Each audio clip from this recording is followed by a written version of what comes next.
Welcome to Team Revenue. We're excited to have a conversation like this every week on Wednesday at noon Eastern. Today, we're going to be talking about one of the most controversial yet exciting sort of remedy topics out there for what's wrong in sales. And I'm pretty pumped about it. When we talk about Team Revenue, we're talking about a unified multidisciplinary team that's comprised of sales, marketing, and other key stakeholders within an organization that are working together in alignment to drive long-term, recurring, and stable, profitable revenue. We break that down into 5 points. The first point is a shared team mission, vision, values, and culture. The second point is a buyer-centric revenue strategy. The third point is a demand engine that brings high intent, highly educated buyers to the sales team. Point 4 is to measure and optimize only for those metrics that actually lead to the business outcomes that are strategic wins for the business. And then the fifth point is to align comp, to reward everyone for being aligned and for winning together and driving that long-term, stable, recurring, profitable revenue. So each of the last 5 weeks, we've actually taken a week and discussed each of those 5 manifesto points. This week, we're going off script. This week, we're going to sort of pick a topic that is relevant to the overall philosophy of a unified team revenue and zoom in on that topic. And this week, our guest is Amy Volas. She is sales leader, trainer, recruiter, co-host of Thursday Night Sales, and all-around great human. So we're really glad to have you here with us as one of the most genuine contributors to the revenue community out there, Amy. Welcome. Thank you. Thank you for having me. I'm excited to talk shop, Rob. For sure. I know it's difficult to nail down, so I appreciate your patience with me. And here we are together talking out loud about an important topic. We are, and I'm quite confident many good things will come from the conversation. So have a lot of respect for your thoughts and your experience. So just to kind of break us in here, I want to define what we're talking about, but it's the concept of a full cycle salesperson, right? You might be account executive. It might be account manager. It might be all these different topics, and different industries use different vernacular and different titles. And, it's really important here for me at Team Revenue that we don't just focus on one industry and, one sort of lane, because there's a lot that different industries, sales teams and marketing teams and revenue teams can learn from one another. In many ways, there's a lot more focus right now on LinkedIn community about SaaS. And there's a reason for that. SaaS is just exploding. The remote work society is creating a demand where the growth rate of the demand is growing so fast that you almost are just, let's find some people who we can put in these spots that can do a good job. Doesn't matter where they're coming from. And so that's created some great opportunities for a lot of people's careers. And I would put myself in that category. So I'm actually new to SaaS as someone on the revenue side, but I have been a SaaS buyer, which has taught me a little bit.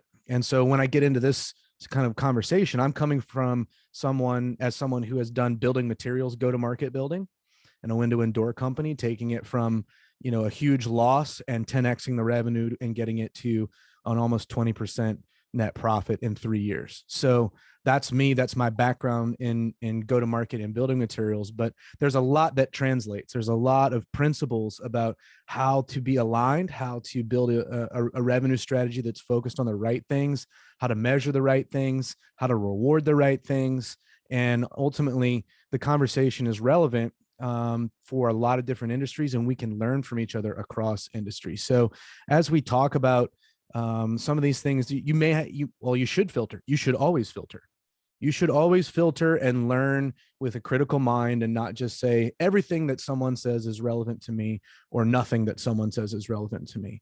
The other thing that I like to remind everybody is that any question that's worth asking, the answer is usually on some level, it depends. And so as we, hey, Melanie, glad you're here with us.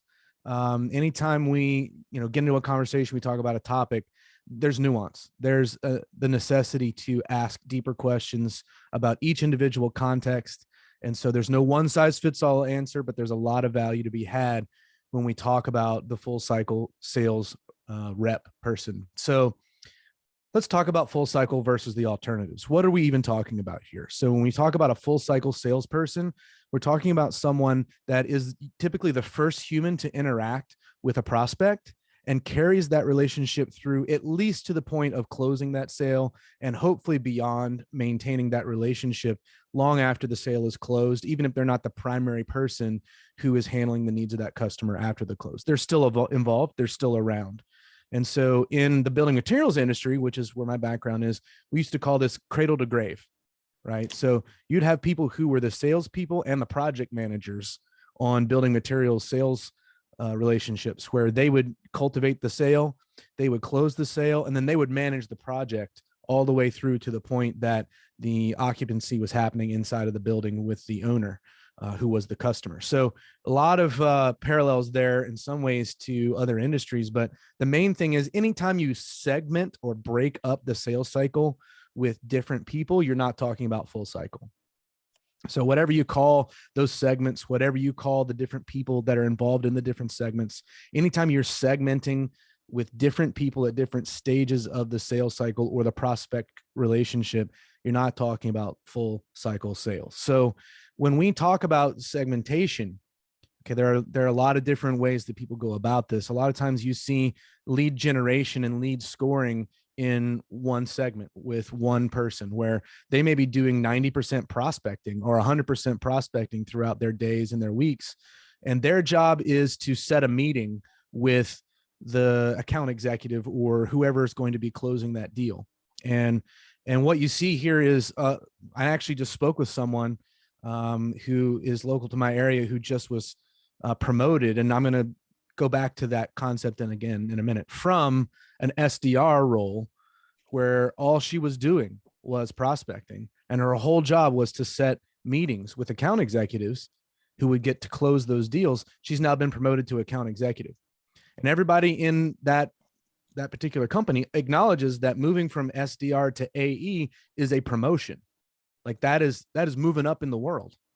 And I would say out there into the world, maybe we should ask some questions about, whether that really is a seniority deserved promotion language, or if maybe something's broken with the system. And we're going to kind of unpack this a little bit.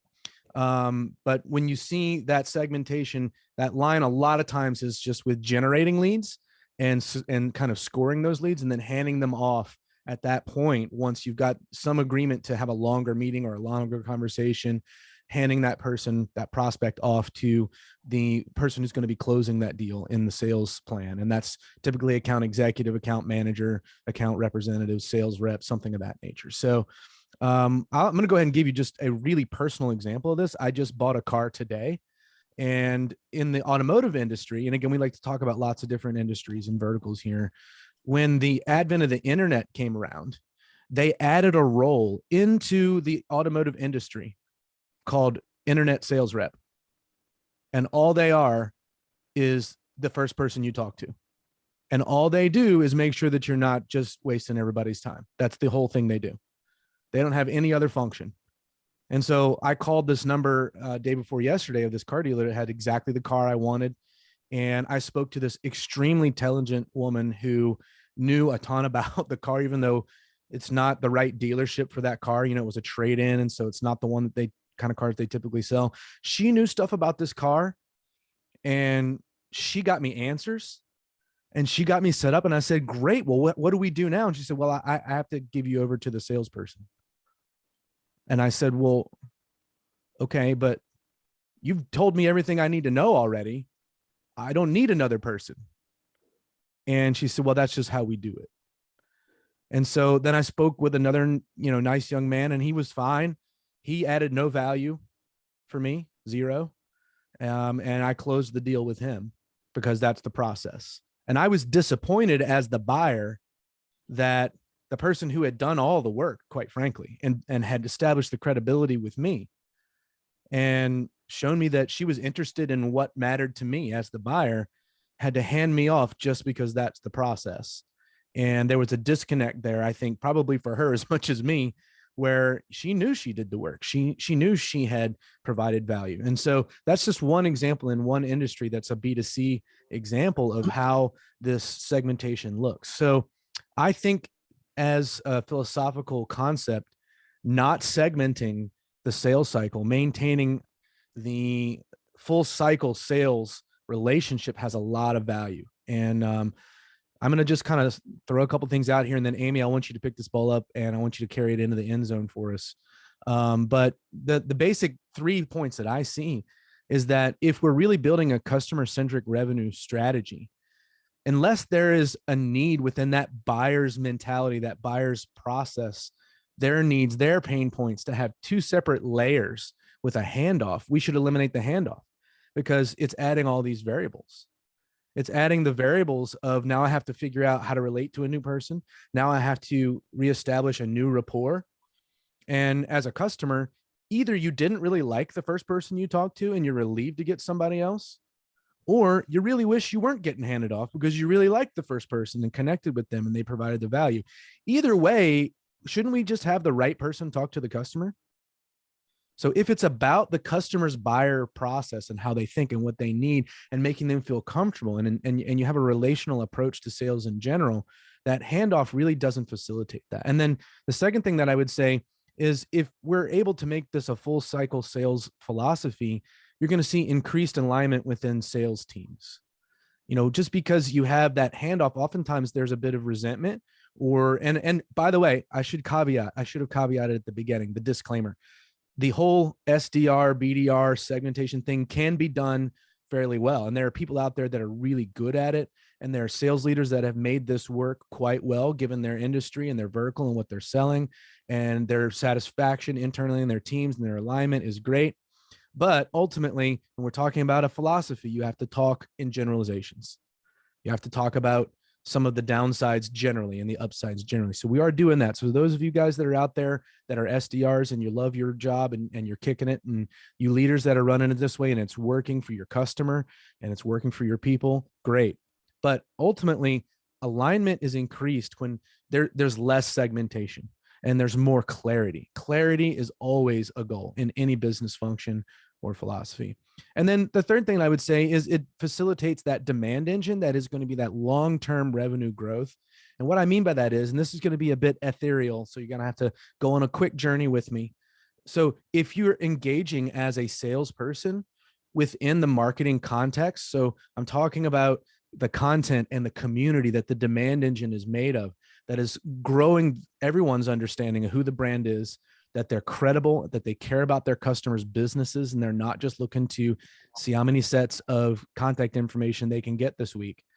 When you have that kind of a mentality about what marketing is, getting the salespeople involved in that facilitates the entire thing, so that when that person comes out of what's called that dark funnel, when they've been doing their own research, using the marketing content, using the community that exists around the brand, they're doing all the research on their own or whatever. We don't know they're on the radar. They're not in our main funnel. We don't have their contact information yet. We've ungated our content. We're allowing them to do their own research, to become highly intent and highly educated prospects before we even know that they're ready to buy, before they are ready to buy. And then suddenly they pop into our funnel. Wow. So the person that I'm setting this meeting with is somebody that I've already seen inside of the community, that's just been engaging with all of us prospective customers and existing customers. Imagine if the relationship that you are starting as a salesperson was already started before they identified you as their salesperson, because you were involved in the content, you were involved in the community that surrounded the brand. So that's what we talk about with the demand engine and why that matters. It allows for a seamless relational move from, I don't want anybody to know that I'm researching this product in this company. I just want to sit here in my pajamas on a Saturday morning with a cup of coffee and figure out which software I might want to use 6 weeks from now. And then suddenly I'm ready to talk to a salesperson. Well, I already know this person. I already know this name. We've actually engaged already in a non-sales context. Well, when you've got a segmentation, that's almost impossible to make happen. So I say the three reasons that the idea of a full cycle sales rep align with the team revenue philosophy. Again, first, it facilitates that customer-centric revenue strategy. Second, it increases alignment within the team. And third, it facilitates that demand engine and that seamless customer's buyer experience throughout that process, from generating the demand to where they come into the funnel as a very high intent, highly educated prospect. So these are my thoughts on the topic.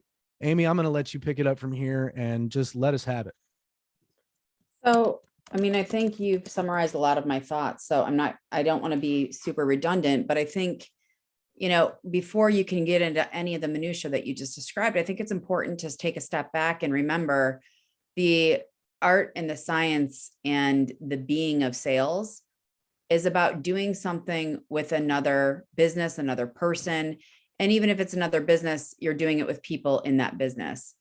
And so if you just think about it in that simplistic way, before all of the other things, before all the other buzzwords, segmentation, non-segmentation, SDR, BDR, AE, full cycle, whatever you want to say, right? That's fine. And I'm going to table that for a second.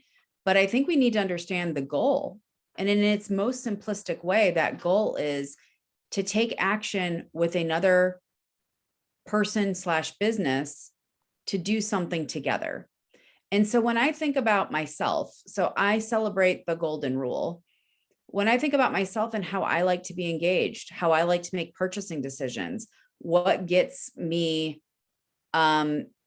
excited, and then what gets me shut down, you will shut me down if you make me go through unnecessary hoops. And I think we've done a horrible job in B2B SaaS. That's the world that I live in.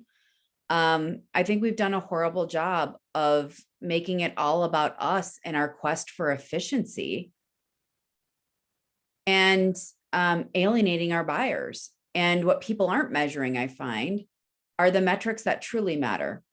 And the metrics that truly matter, in my opinion, would be not just what you closed or won or meetings booked, but how much opportunity are you really leaving behind because you poorly handled people at the very top of the funnel. So I'm a big believer, if you cannot open a conversation, how in the world can you close one? And if you can't close a conversation, how in the world can you open one? And so I'm not anti-BDR. I'm not anti the other bits and pieces of sales. I don't care if it's enterprise versus mid-market versus SMB. What I do care about is that in those channels, in those segments, you empower your folks to have a meaningful, strategic discussion with the other person. And I can't tell you how many times in my own career that the kernels of knowledge I gleaned and gained from those initial calls that I had, that most people would just throw over to BDR, just to appointment set, that served me 6 months later, that it served me 4 months later, that it served me in 12 conversations later, because I showed up to listen. And ultimately, human nature is this: we want to be seen, we want to be heard, we want to be understood, and we want to be valued. Our buyers are no different.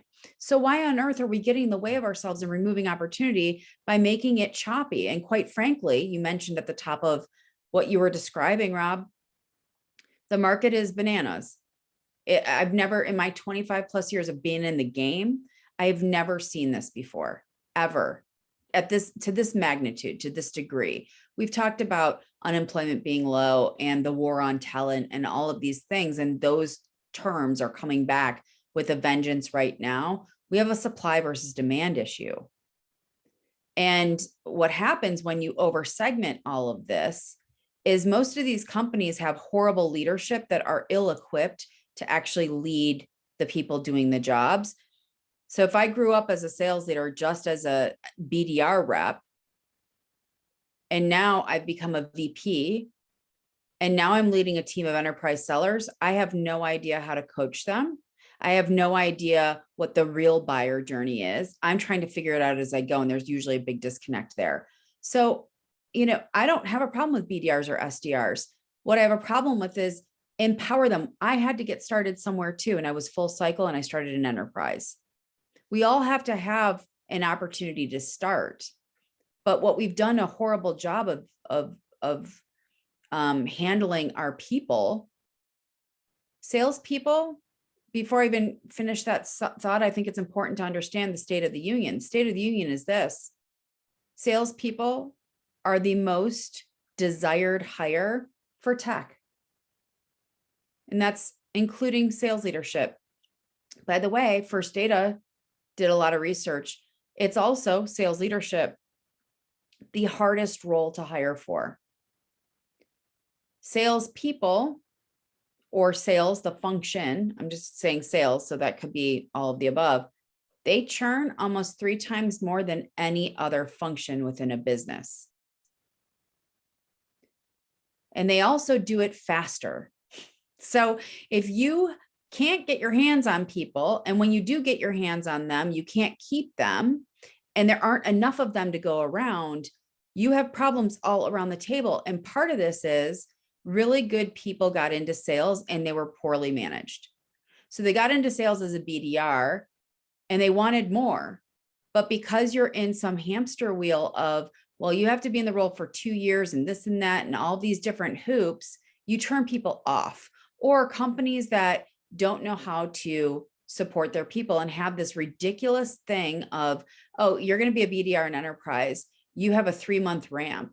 If you don't book meetings, X amount of meetings within that 3-month, you're on a pip and you're out within a month. Ladies and gentlemen, in enterprise sales, it takes a heck of a lot longer than 3 months to start booking meetings. It's not about your efficiency. When you realize that and you equip people to meet the buyer where they are, there's no reason why a SDR or a BDR can't have a discussion, shouldn't have a discussion. That's a huge missing piece from a skill set perspective in our economic world, in our marketplace. People don't know how to talk to each other.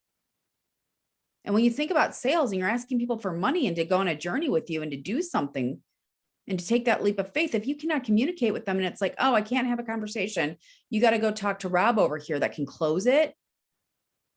Every time that happens, I am out. I am not, unless you are the only company that does this, you will immediately turn me off and I will immediately go and find your biggest competitor that will treat me differently. Because how you do one thing is how you do everything. If you are chopping this up and it's not seamless or smooth for me to give me what I want, I don't want to wait 4 steps in your sales process to talk about pricing. I want to know what I'm dealing with right now. And I can't tell you how many times, Rob, that I've been told I can't have that conversation. I'm not allowed to. What? Like what?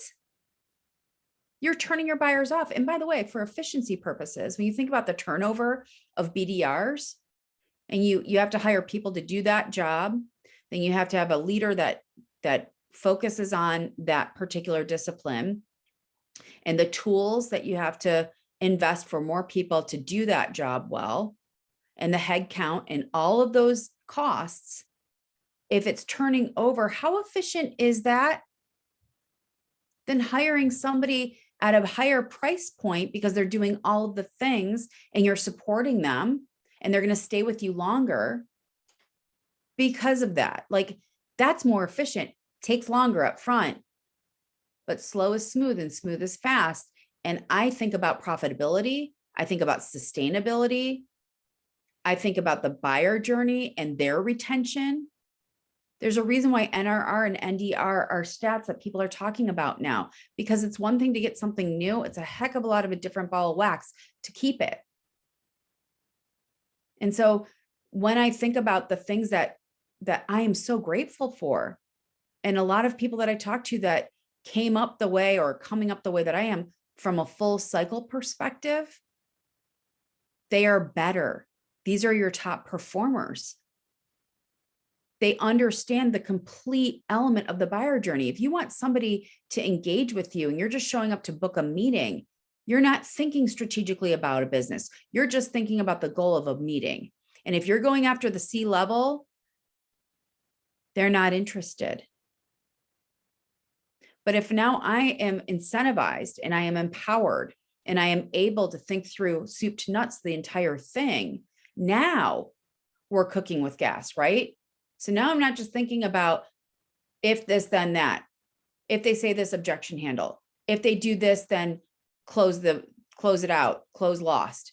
If they do this, book a meeting, throw it over the fence, hope that the AE figures it out. I can't tell you how many times, and I have been in the game a long time. This isn't my first rodeo. When people approach me for sales activities, I make it very clear. If you cannot close the deal with me, and if I am intrigued and I continue to talk to you, The next step better be caught up on all the things that we just talked about. I'm not going to repeat myself. I do not have time. And if I do that, and that has to happen, you will lose my business. And it still happens. And guess what? They lose my business. Yeah. I just laid down. And by the way, for anybody that listens to this later or has joined us, I'm not yelling at people. This isn't me being mad. This is me caring deeply about this craft. We can do better, and we should. This made me a better entrepreneur. This made me a better leader. This made me a better seller. And this ingratiated me in a much stronger way with my buyers because they felt seen, heard, understood, and valued because it was my responsibility to be on the journey with them. I think when we chop it up, we easily say, well, all I have to do is this, it's somebody else's problem. And you're just passing the buck. And there's no accountability. And that comes through in a really messy, sloppy, gross way that turns buyers off, especially in the enterprise. Now, in the enterprise, you have other things going on. Maybe you need help with a sales engineer because it's a highly, highly complex deal. That's not over segmentation. That's called enablement, right?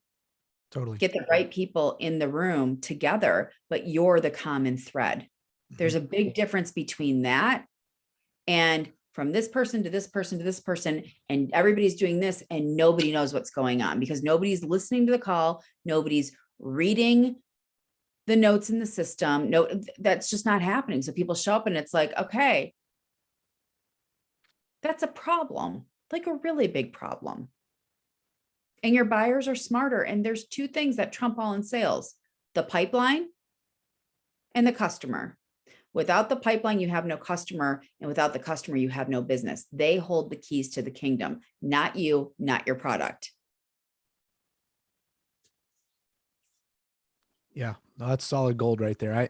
I think about this through the lens of kind of a unified go-to-market, and oftentimes the inappropriate and unhelpful metrics that are driving things from the very beginning. You know, for example, let's see how many leads we can get. Turns into now we need people to help sort through these leads, but not waste the AE's time with the bad leads. And now this segment role of this is the person who filters everything. So we have to, keep the AEs from dealing with bad leads. Well, how about we just stop generating bad leads? How about we just retool the way we think about marketing, the way we think about generating inbound interest in the business in such a way that we don't need that function just to filter out all the bad leads. Oh, and by the way, let me bring you on board to our great company. Your job is to sift through the garbage and pull out one or two good things out of 1,000 every week. Who wants that job? Right. And honestly, there's just so much rejection in it for a lot of these SDRs and BDRs that they're the quickest burnout. And sadly, many of them would be fantastic at a full cycle sales role if they were trained properly, enabled properly, and given that opportunity. And so, I was recently involved in a sales role where 6 months in, I'd never had the first conversation with sales leadership over me. 6 Wow. months from the day I started, not one conversation. There were about 30 unreturned phone calls where I was trying to reach out to get guidance, to get help, to get support. And what you find in a situation like that is, especially when you're 80, 90% prospecting to try to build a book of business, at some point, why am I going to go out there and leverage my personal credibility with my customers when my leaders don't have any credibility in my own eyes? Right. And so there's a brokenness there that tends to be passed down because, hey, this is how we've always done it in our industry, or, this is just what it takes to get started. And, once you get to a certain point, no, it's just broken. And sometimes you have to call a spade a spade. Sometimes you have to go from 0.7 down to 0 to get to 1. You can't sometimes get from 0.7 to 1 without breaking it down and starting over again. And so, a lot of times you've got to go to market that is just thrown in there based on somebody's how we used to do it. And whatever your product market fit is, you're really not going to be successful unless you're asking current questions about your ICP, how they buy, current questions about how to actually engage with them in a sustainable way that's going to end in really high intent and highly educated buyers being the first people you talk to most of the time. Now, I'm not saying you shouldn't do outbound. I'm not saying you shouldn't do prospecting. Some of it depends on what you're selling, who you're selling it to, and what the context of that vertical is. But I mean, if we're really going to be honest, the right answer is it depends. And you got to be able to ask those questions.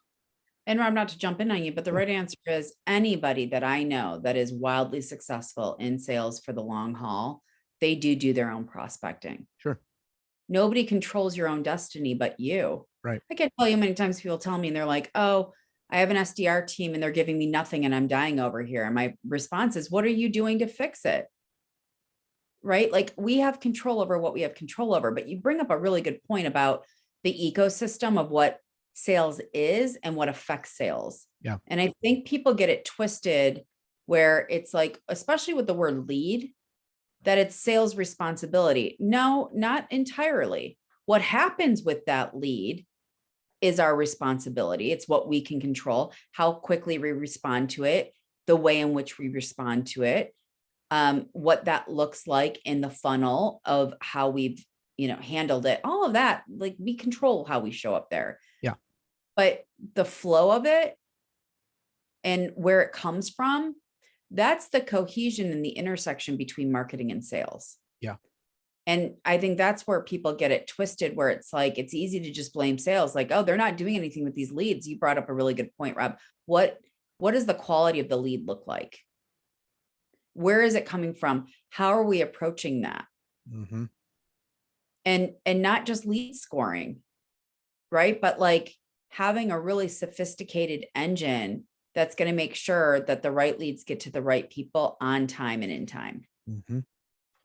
Yeah. And absolutely. that's not something that a rep in the territory controls. No. They're just given that. So, what are we holding people accountable to? But also, reps, if you're listening to this and you think your leads are like a pile of junk, know what your territory is and get after it. Yeah. I mean, one of the sort of quintessential sales movie moments is The Leads Are Weak from Glenn Ross, right? And I recommend anybody who's interested in sales, go watch that movie and learn what not to do in every sense, right? True. From every angle. You gave me a heart attack. I was like, learn what? I thought you heard him like, go watch that movie and do. I'm like, no, Rob, no, don't do that. So thank you for saying that. Yeah. Learn what not to do. Learn how it shouldn't be, right? But there is a sort of pass the buck mentality that comes along in a lot of business cultures, and not just in sales and marketing and the relationship between the two. But this is where our first principle of an aligned mission, vision, values, and culture from the very beginning and from the C-suite on through the organization. I don't necessarily like to talk about top down. I like to talk about, through the organization, there is a consistency where if you're an individual contributor, your leader is making decisions that is consistent with what has come out of the mouth of the CEO about who we are, what we do, and what matters to us. Right. So anybody can put together a really shiny, beautiful, pretty slide deck about who we are and what we do and what matters to us. And you see a lot of these in interview processes. You see a lot of these in LinkedIn posts. You see a lot of these even sometimes at the beginning of sales slide decks. You see all of this fancy language. I mean, I have a degree in philosophy. I mean, you can literally make any idea sound smarter and better than it is, right? But at the end of the day, what matters is, what do those small decisions look like that are just slightly behind the curtain that actually impact the day-to-day of the business and the people within it?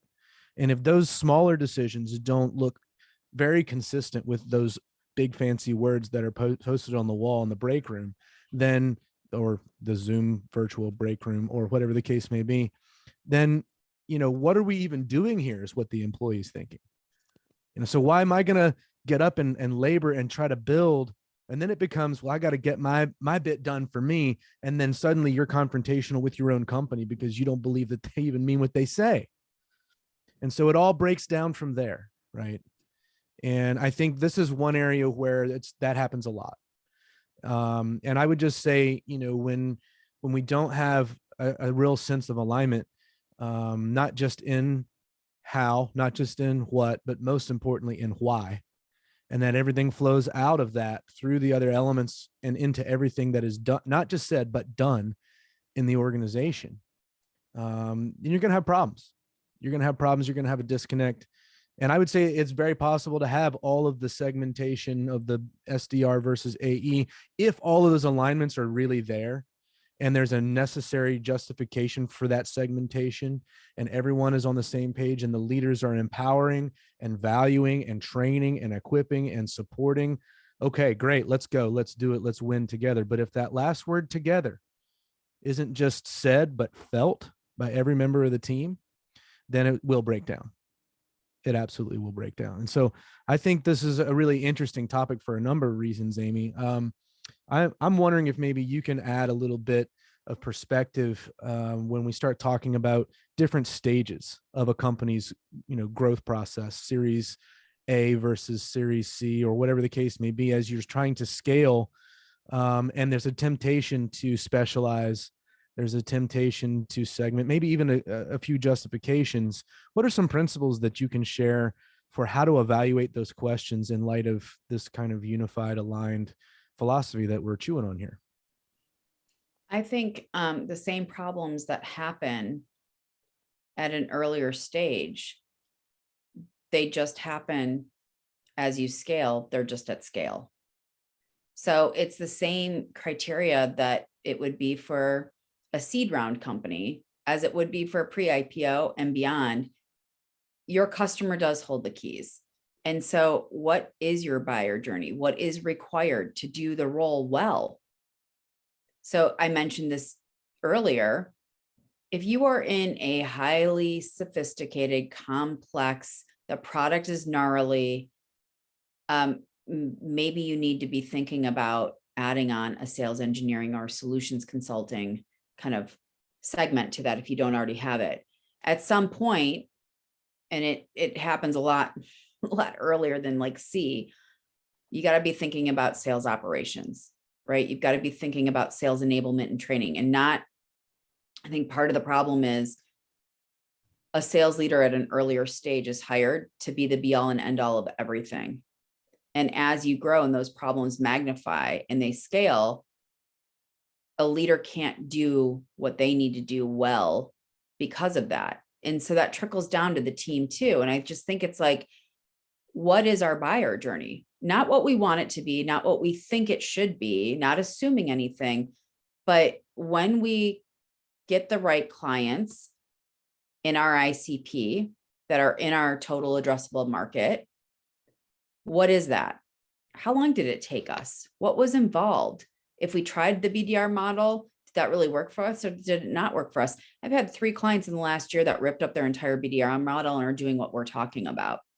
And while it was painful and gnarly, so that's at the later stage, right? They got additional funding and they did this analysis of what does it take to be successful, to get to the outcome of doing business that's good, that has repeatability, that also has sustainability and growth opportunity. What does that look like? So getting it new, that's awesome, but also keeping it. What does that look like? And a lot of them are realizing, well, wait, our buyer is actually not so sophisticated. Our technology helps them be, but they are a laggard and they're not going to want all this stuff. And so why would we change that? They haven't changed. Why are we changing it? And sometimes it's like, well, you know what? We're tackling a different market now that we have acquired new funding and we've grown and we've been thriving. And we realize that we've been doing all this up here at the enterprise and that's been really great, but we're leaving so much opportunity behind at the SMB table. And it actually, there's an opportunity to have high velocity, highly transactional sales. Well, how you enable and who you hire for that is going to be different. So I just think the name of the game here is intentionality, regardless of how big or small you are. Those problems are going to exist. They're just going to be at scale. And so it's understanding what are the gaps in your business. If you stepped away, what would break? What's breaking right now when you're not stepping away? Are those mutually exclusive things? Are they different things? And what are the resources that you need? It might be more headcount. It might not be. It might be different functions. And when I say functions, notice how I'm not saying segments, I'm saying functions. It could be having a team-based co-sell. I've seen that work really well, where you have an implementation person, you have a solutions consultant, you have the sales rep, and you also have an in-market inside sales rep, and they all work together. And the client knows you're doing it together. The client knows everything that's happening. There is no choppiness if it's done well. Now, I've also seen it not done very well. So I'm giving examples here because it's not, I think we're living in this world, Rob, where people want to if this, then that. And the only statement to that is, if you understand your business, then you will know what to do. I can't tell you what that looks like. But it's a big if, right? It's amazing to me how many, business leaders don't actually understand their business, and they set up even what they're measuring around the wrong things. And to tag on to that even further, how many business leaders aren't interested in actually engaging in critical thinking about what's actually fundamentally wrong with how they're attacking their market. And so they want to scale up a bad tactic or strategy that they're already using as the solution, because the one thing they can't consider is the fact that they might be wrong about how they're going about their business. And that's just a shame. It's just kind of sad. So ultimately, I think these kinds of critical conversations are really necessary on a rotating regular basis within every business to maintain health. Think about LinkedIn and their history of fantastic leadership, that, they were able to be at an amazing scale, but they wanted to facilitate professional growth in the entire world's workforce, excuse me. Now, how is it that I, who have never worked for LinkedIn, know the mission of LinkedIn? How is it? Well, the answer is that they codified it and they built their entire business around it. And they continued to grow because they are solely focused on that one mission. Now, how do they do that? By focusing on every single person who has a LinkedIn account and what they need in order to facilitate their personal professional growth. So this is codified within the halls of LinkedIn. By the way, they don't barely have anybody working in the same building. And yet they have these tens of thousands of people that are so fully aligned on this massive shared mission because they work at it. And yet at the same time, every year, and by the way, if you're interested in where I know all this from, it's Jeff Weiner's How to Lead Like a CEO, which is in LinkedIn Learning. And it's the best thing you could do for yourself, no matter if you're an individual contributor or a CEO founder, because it helps you to get aligned with yourself and it helps you to understand how to work in alignment with others. But LinkedIn has mastered this. Okay. And so, and Jeff's leadership, really, you see it even today in the way that LinkedIn makes changes. Although I wouldn't say I love all their changes, they make them, and they make them in alignment with each other.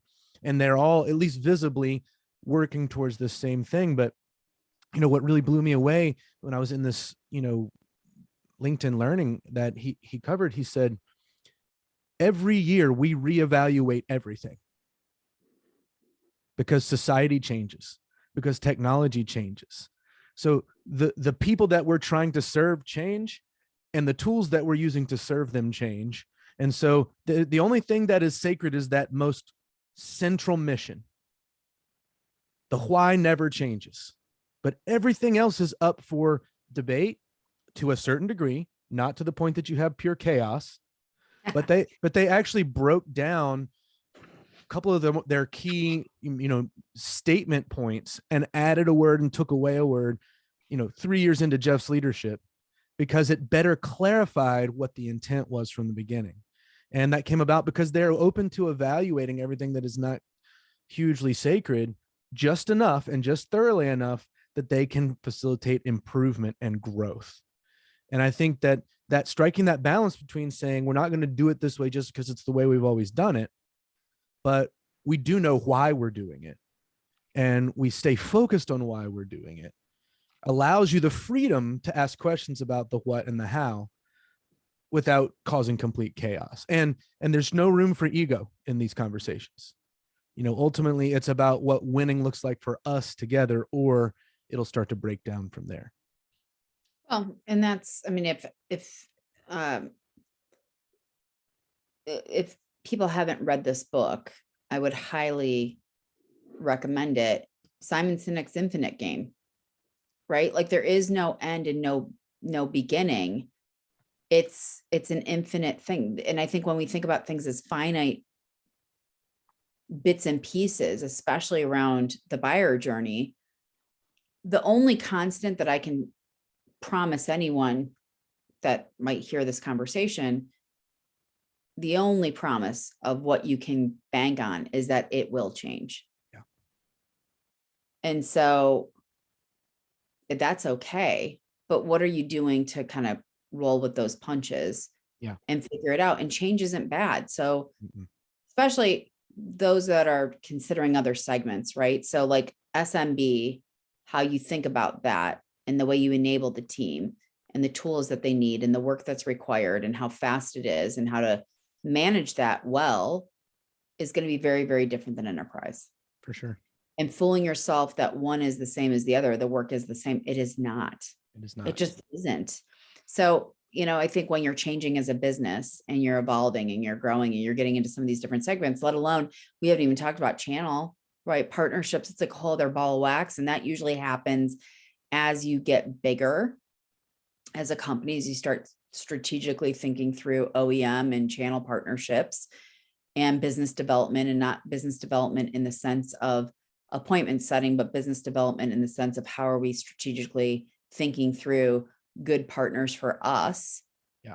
That will help us help them, white labeling, APIs, like all this stuff. That's a different thing. So we've covered a lot as we wind things down, don't you think, Rob? Yeah, it's lot. been a joy. We've been around about half the globe. One of the things that you said to answer my question about scaling that I just want to make sure that anyone listening to this really gets is that just because you're scaling, well, let's say it differently. Because you're scaling, make sure you don't forget the basics. We get excited about this new process or this new tool or this new whatever, but at the end of the day, the basics haven't changed of how to be successful in business. It's the customer and it's the pipeline, like you say, and understanding those two things, and that the customer really controls the situation as they should, because we're serving them, is critical. And whatever tools or processes or whatever you put into play, don't forget that. Don't forget the most basics. Well, and let us remember that scale isn't something that you just do. So you have to validate first. And then you have to nail that down. Yeah. And then you have to grow it. And then you can think about scaling it. You cannot scale what you have not already grown, validated, nailed down. That's just flimsy. And that goes back to what you're talking about with the basics, right? The foundational elements. Some of it absolutely has to do with the basics. Some of it has to do with the ground that you're laying. And if you haven't done that, I don't care if you have some Bluebird quick hits. That's not a sustainable, repeatable, scalable, measurable business. 100%, it just isn't. 100%. And let's look at all the layoffs that are happening. Yes. At a time where growth is unprecedented, we also have some layoffs. Yeah. And so that's very telling. We always will. That's called startups. Yep. For everyone that does well, there are many more that don't. Yeah, absolutely. Well, I want to plug one more book before we jump on this. And this was introduced for me in that leadership training from Jeff Weiner, and Fred Kaufman is the author of it, Conscious Business. And it covers kind of a little bit deeper philosophy of how to approach business from a conscious standpoint, never assuming, never letting pride dictate, always finding someone smarter than yourself with more experience than yourself and leaning on them and utilizing their expertise, hiring so that you're not the smartest person in the room, all of these kinds of principles. And can't recommend that book enough. And appreciate you adding one to the list too, Amy. And honestly, I want to be selfish and say, all right, we're going to do this again, you and me, next week, right, Amy? Just because this has been such a fruitful and engaging time. And I'm very thankful for your willingness to come on with me and have this chat. And we went deep, honestly, we did. And I loved it. Awesome. Well, thank you for having me. I hope this was helpful for anybody that is going to be listening to this. And we did go deep, but that's all the magic is below the surface. So appreciate it. Thank you. All right. Well, you all have a great rest of your Wednesday, and let's go team revenue.